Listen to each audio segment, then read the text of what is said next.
Hi friends, welcome to our channel.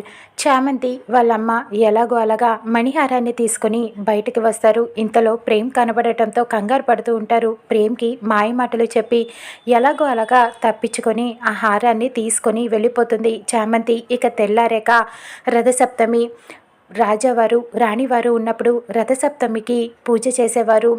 సూర్యుడికి ఆ హారాన్ని చూపిస్తూ పూజ చేసేవాళ్ళు. వాళ్ళు ఉన్నప్పుడు అది గుర్తు చేసుకొని ఇక చామంతి వాళ్ళమ్మ ఇద్దరూ కలిసి దేవుడి గదిలో ఆ హారాన్ని పెట్టి ఎవ్వరూ చూడకుండా రథసప్తమి రోజు పూజ చేస్తూ ఉంటారు. ఇక కర్టెన్ పక్కకు తీస్తుంది. పూజ చేసిన తర్వాత ఆ సూర్యకిరణాలు ఆ హారం మీద పడేటట్టుగా పూజ చేస్తూ ఉంటారు.